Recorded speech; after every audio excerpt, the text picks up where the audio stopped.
तो hello everyone, आज का जो वीडियो है बहुत ही ज़्यादा इम्पोर्टेंट एंड इंटरेस्टिंग होने वाला है।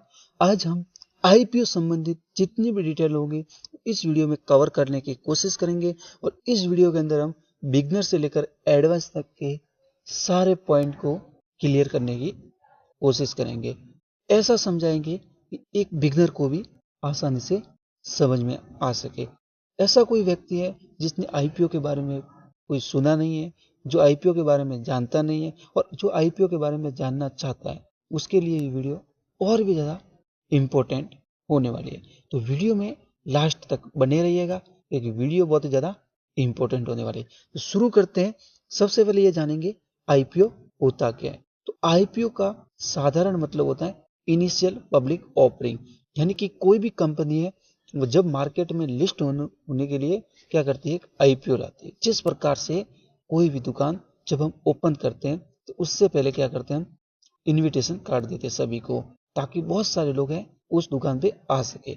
उसी प्रकार जो कोई भी कंपनी होती है वो क्या करती है, इनविटेशन कार्ड के रूप में आईपीओ लाती है, ताकि हर कोई के व्यक्ति है वो उस आईपीओ को लगा सके और उस कंपनी में अपनी एक जगह बना सके। तो आईपीओ कंपनी लाती है ये ताकि वह लोगों को एक ऑफर दे सके। लेकिन आईपीओ लाने का उसका उद्देश्य क्या रहता है? तो जब कोई कंपनी आईपीओ लाती है तो उसका एक ही उद्देश्य होता है, प्रॉफिट बढ़ाना और अपनी कंपनी में विस्तार करना। इसलिए कंपनी क्या करती है, आईपीओ को लाती है।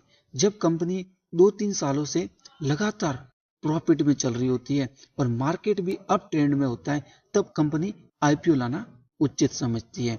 तो आईपीओ कंपनी लाती क्यों है, आईपीओ होता क्या है, इसके बारे में तो हमने जान लिया। और आगे की ओर हम जानेंगे आईपीओ का प्रोसेस क्या रहता है, आईपीओ लगाते कैसे हैं, उसमें लिस्टिंग कैसे होती है, उसका अलॉटमेंट कैसे होता है और उसका लगाने का टाइम पीरियड क्या रहता है और कंपनी में क्या क्या जानना हमारे लिए बेस्ट रहता है। तो शुरू करते हैं, आईपीओ कैसे लगाते हैं। तो सबसे पहले आपको एक ब्रोकर के पास एक अपना डीमेट अकाउंट को ओपन कराना होगा। जो भी आपको अच्छा लगे वो डीमेट अकाउंट आप ओपन करवा सकते हो। तो मैंने यहाँ पे अप स्टॉक का जो मेरे पास जो डीमेट अकाउंट है उसको मैंने क्या कर दिया है, ओपन कर दिया है। क्या कर दिया मैंने, ओपन कर दिया है। तो जैसे ही मैं क्या करूंगा, अब इसके डिस्कवर के अंदर चला जाऊंगा। डिस्कवर के अंदर चला जाने पर एक्सप्लोर पर क्लिक करके यहाँ पे जो आईपीओ स्टॉक्स एंड आईपीओ लिखा है इस पे मैं क्लिक करूंगा। तो यहाँ पे जो मैंने क्लिक करते ही यहाँ पे जो इन्वेस्ट इन आईपीओ लिखा हुआ है, अब यहाँ पे सारे आईपीओ लगे हुए हैं। अब यहाँ पे बताएगा कि यहाँ पे ओवरऑल व्यू में हम देख सकते हैं, तो यहाँ पे जो है बहुत सारे आईपीओ हैं जो क्लोज हो चुके हैं, देख सकते हैं। तो यहाँ पे जो बहुत सारे आईपीओ क्लोज हो चुके हैं, तो अब यहाँ पे जो आईपीओ है वो ये है। तो इस पे जैसे हम क्लिक करते हैं, नेफ्रो केयर इंडिया लिमिटेड का आईपीओ है। अब यहाँ पे देखो इसका जो मिनिमम इन्वेस्टमेंट है ये इतना बता रहा है, ये बहुत ही ज्यादा है। इसी प्रकार से आईपीओ आते भी हैं जो 14,000 मिनिमम इन्वेस्टमेंट होता है और एक लॉट का 14,000 होता है। तो हम उसी को देखने लगाएंगे और ये लगाना चाहे तो ये भी लगा सकते हैं, लेकिन उसी प्रकार से भी आते हैं। अब बहुत सारे लोग देखेंगे कि हमने तो बहुत कम पैसे वाला आईपीओ देखा, ये तो बहुत ज्यादा वाला है। तो आईपीओ सभी अलग अलग हो सकते हैं, आईपीओ प्राइस बैंड अलग अलग हो सकते हैं, लेकिन उसका जो डिटेल है उसको लगाने का तरीका वगैरह सब कुछ सेम रहता है। तो इसका उदाहरण लेके हम चलेंगे। तो अब यहाँ पे जो बिडिंग डेट लिखा है, यानी कि आईपीओ कब ओपन होगा और उसका एंड कब होगा, यानी आईपीओ क्लोज कब होगा। तो यहाँ पे जो 28 जून को आईपीओ ओपन होने वाला है और 2 जुलाई को है आईपीओ क्लोज होने वाला है। और इसके अंदर जो मिनिमम इन्वेस्टमेंट रहने वाला है वो यहाँ पे बताया गया है। यानी कि आप बहुत सारे, मैंने बताया कि आईपीओ में होता है वो 14 से 15,000 तक का पर लॉट होता है। तो आप उसी को लेकर चलिए, मैं एग्जांपल लेने की कोशिश कर रहा हूँ। और लॉट साइज देखिए, यानी कि एक लॉट के अंदर यहाँ पे कितने शेयर्स हैं, यहाँ पे 1600 शेयर्स बताएं, लेकिन वहां पे जो एक लॉट्स के अंदर लगभग उसके प्राइस बैंड के हिसाब से लगभग 30-40 भी हो सकते हैं या फिर उससे ज्यादा भी हो सकते हैं। ठीक है। अब यहाँ पे जो इश्यू साइज बताया, यानी कि कंपनी हमसे कितने पैसों की एक्सपेक्टेशन रखती है, यानी कि हमसे वो कितना पैसा आईपीओ के माध्यम से एकत्रित करना चाहती है। तो यहाँ पे जो इश्यू साइज लिखा है कंपनी का, वो 41.3 लिखा है, यानी कि 41.3 करोड़ जो है कंपनी हमसे एकत्रित करना चाहती है। अब नीचे की ओर आएंगे तो यहाँ पे कंपनी की प्रोफाइल है, यानी कि कंपनी के बारे में लिखा है कि कंपनी कार्य क्या करती है, उसका वर्क क्या है, उसका कमाने का तरीका कैसा है, वो ईयर ऑन ईयर कितना रिवेन्यू दे रही है, उसका रिवेन्यू बढ़ा है, उसका पर शेयर प्राइस बढ़ा है। तो बहुत सारे इसके अंदर फैक्ट है जिसको हमको जानना है, उसके बाद ही हम किसी भी आईपीओ में अप्लाई कर सकते हैं, क्योंकि कंपनी की डिटेल बहुत ही ज़्यादा इम्पोर्टेंट होती है जिसको हमें रीड करना बहुत ही ज़्यादा ज़रूरी होता है।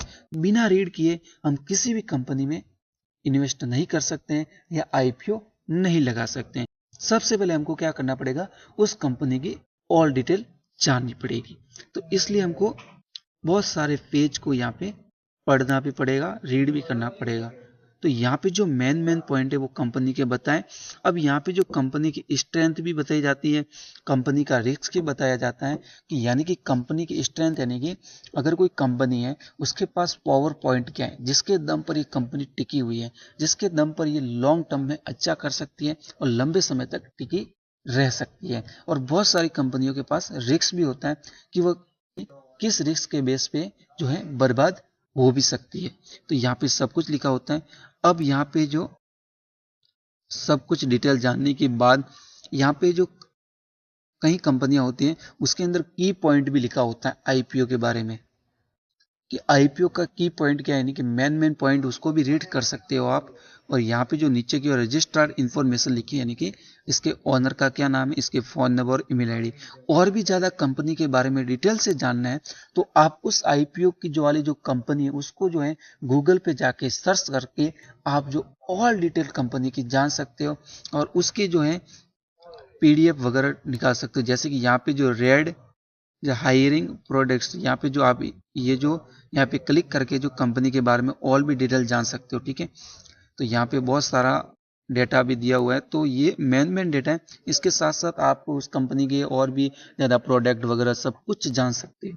कंपनी कितने में फैली हुई है, क्या करती है, कैसे कार्य करती है, उसका एवरेज क्या है कमाने का वगैरह सब कुछ। इस पे ऋण वगैरह तो नहीं है, डेबिट तो नहीं है, कैश इसके पास कितना पड़ा है, इसका फेस वैल्यू वगैरह सब कुछ। या आप बहुत सारे चार्ट को भी एनालिसिस कर सकते हो, उसके बाद ही आईपीओ लगाना है, क्योंकि पैसे हमारे आईपीओ लगाना सोच समझ के लगाना है। अब यहाँ पे जो आता है टाइमलाइन, यानी कि कंपनी का जो आईपीओ है वो 28 तारीख को ओपन होने वाला है और इसकी जो बिडिंग है वो एंड कम होने वाली है 2 जुलाई को, यानी कि 2 जुलाई के 5 बजे तक है आप आईपीओ लगा सकते हो।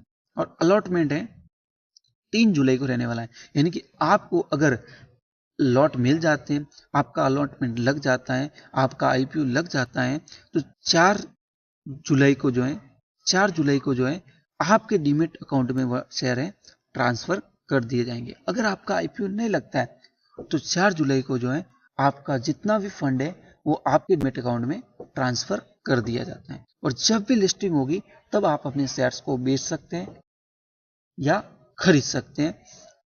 ये लिस्टिंग है 5 जुलाई को बताई गई है। अब आईपीओ अप्लाई करना है तो सीधा का सीधा यहाँ पे करना है, अप्लाई पे क्लिक। आप इन्वेस्टर टाइप लिख सकते हो, अगर आप रिटेल है तो इंडिविजुअल रखना है, एफआई वगैरह हो तो आप बड़े बड़े इन्वेस्टर हो तो आप इसमें और भी ज़्यादा फेरबदल कर सकते हो।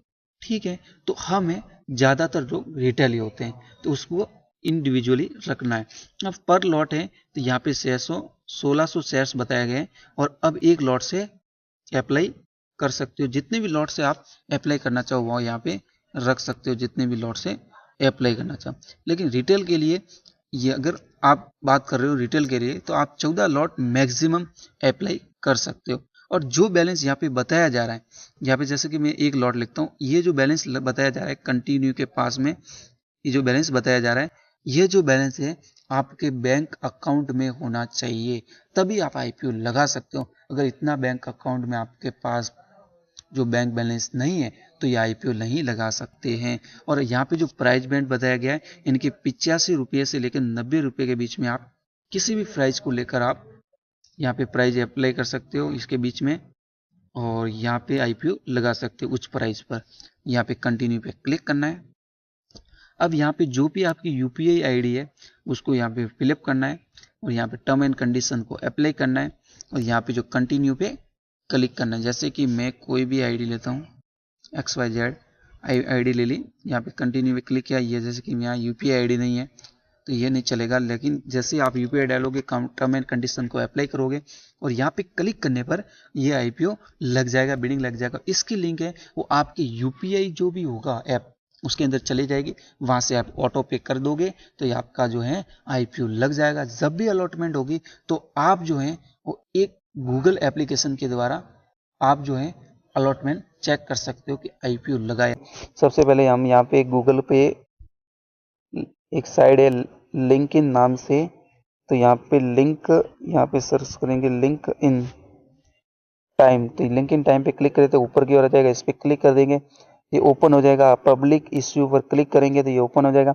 अब जिस भी कंपनी में हमने IPO लगाया है तो वहाँ पे क्लिक करें, जैसे डी डेवलपमेंट में लगाया। अब यहाँ पे कोई भी अपना एंटर पैन नंबर डाल के भी आप सबमिट करके देख सकते हैं, एप्लीकेशन नंबर से भी देख सकते हैं, DP क्लाइंट ID से भी देख सकते हैं, अकाउंट नंबर से भी देख सकते हैं, IFSC कोड से भी देख सकते हैं। तो यहाँ पे सीधा साधा हम क्या करेंगे, एप्लीकेशन नंबर लिखेंगे, एप्लीकेशन नंबर डालने के बाद सबमिट कर दिया। तो सबमिट करने के बाद यहाँ पे जो ऊपर की ओर सॉल्व एप्लीकेशन पे में यहाँ पे नाम आ जाएगा और सिक्योरिटी अप्लाई यानी कि कितने लॉट से अप्लाई किया वो है, कट ऑफ प्राइस यानी कि प्राइस से हमने इस लॉट को डाला है। और नीचे की ओर यहाँ पे सिक्योरिटी, यहाँ पे जो सिक्योरिटी अलॉटेड लिखा है, यहाँ पे जो भी जितने शेयर से हमने अप्लाई किया वो बता देगा और अमाउंट भी बता देगा।